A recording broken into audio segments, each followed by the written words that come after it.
Hey everyone, this is PrinceWatercress. You may be wondering why I'm not only talking over this intro, but that I'm playing this game on the channel for a third time.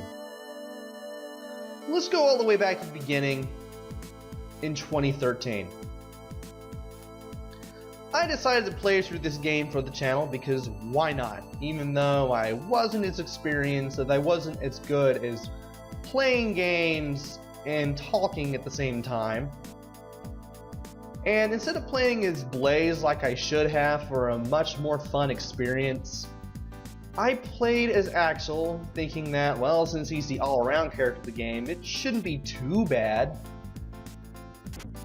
Well, it wasn't the best playthrough that I could have done, even though it was still pretty good and the commentary was kind of meh. But I wanted to play through the game for the channel and have some fun with it.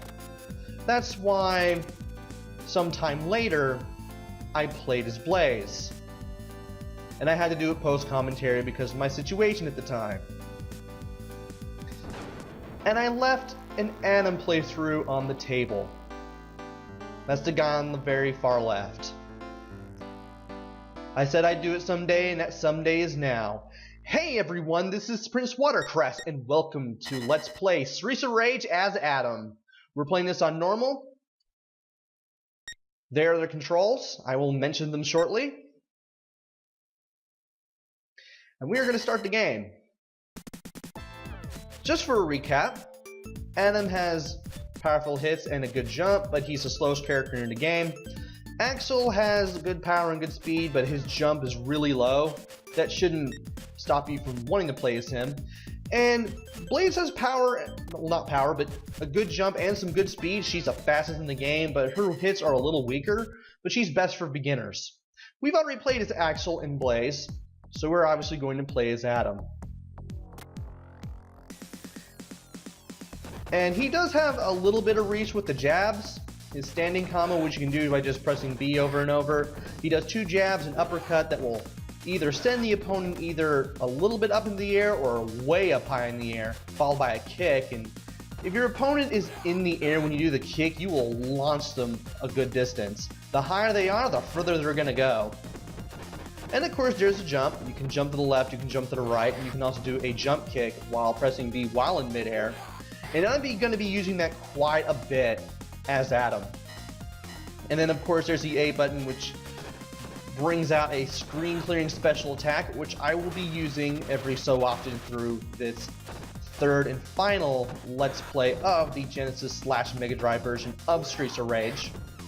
And the enemies here are pretty easy for the most part. You have the Galcias, who just rush up to you and hit punch you, and you have the yellow signals, which will try to get up to you and throw you, as well as hit you with a slide kick. The yellow signals don't attack very often, but if they do, it can hurt. If you do get thrown, just hold up and press C right when you're about to hit the ground, and you will land on your feet without taking any damage from throws. There was a bottle in that telephone booth that I broke just by attacking it, but I don't want that because it's a very short-range weapon. I want the pipe instead. I'm going to stick with the knives, the pipes, and the baseball bats. It's good to have a lot of range with Adam, because the more damage you can do from further away, the more you'll be able to hold your own against enemies and maybe do a little bit better at crowd control.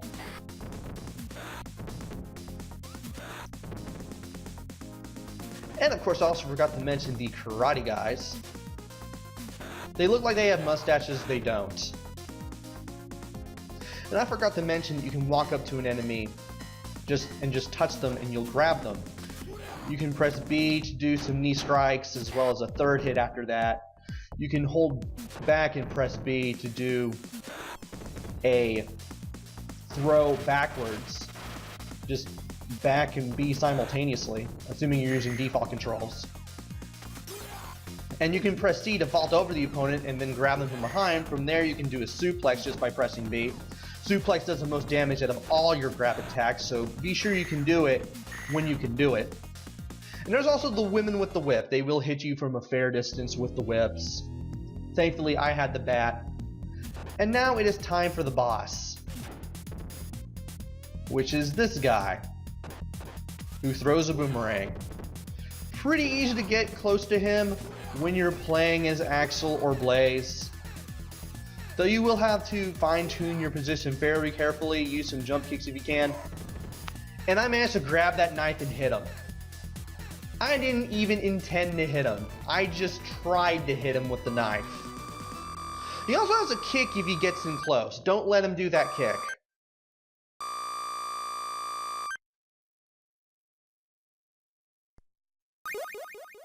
So you're probably wondering what we're doing this all for, if you haven't watched the Axel or Blaze playthroughs.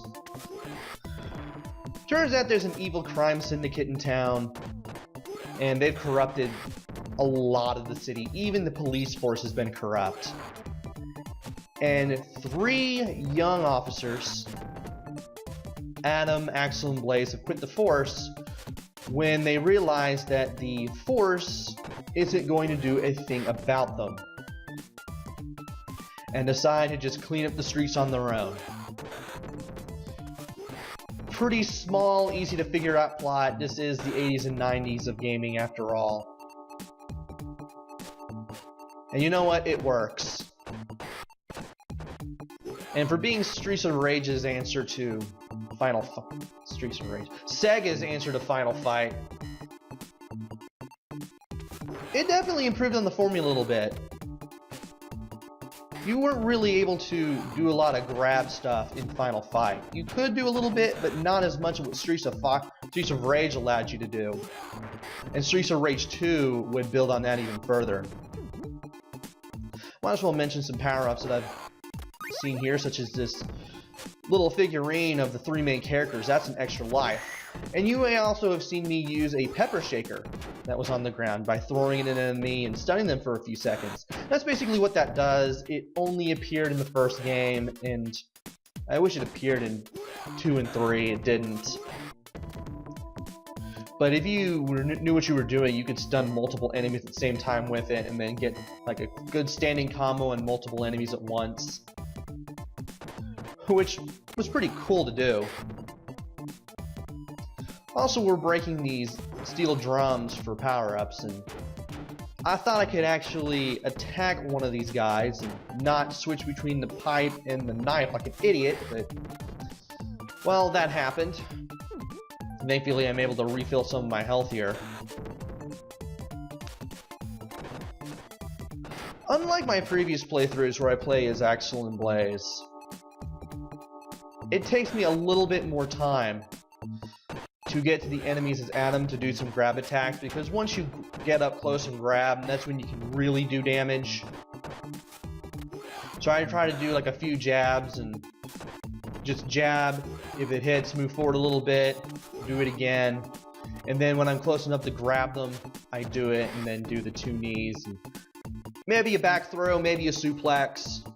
I recommend the suplex if you're able to do it because, again, that does the most damage out of all your grab moves. Also, not Axel, but Adam's standing combo won't take anyone down, not even the blue Galcias, in one shot. So you're definitely going to have to rely on stunning enemies and then putting them in grab combos. Like I'm doing here with this juggler. There's another new enemy there. You definitely don't want to get in close with him until he's just thrown an item at you, whether it be an axe or a torch. If he's stunned, feel free to grab him, because that's when you will be able to grab him without being hurt to the touch by whatever it is he's throwing. And I might as well mention the apples and the beefs. The apples refill a little bit of your health, the beef refill the whole thing. I can't believe I've gone this long without even mentioning them.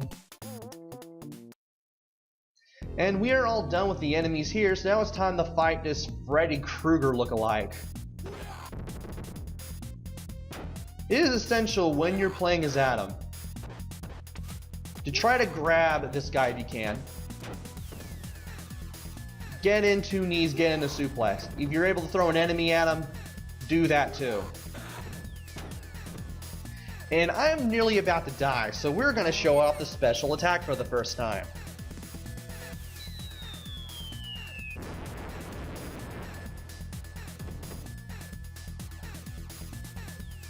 And somehow, I managed to kill this guy off immediately afterwards.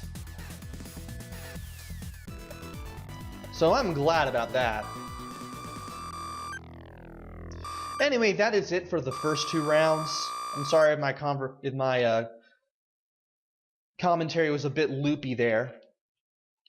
Not really much to talk about that's new after you played this thing 2 times. But I might as well go ahead and get this over with because I left it on the table after I played as Blaze, and now I'm taking it off the table. I'm finally playing through this game one more time with the only person I haven't played it with yet. And it'll be a nice, relaxing Let's Play for me to do.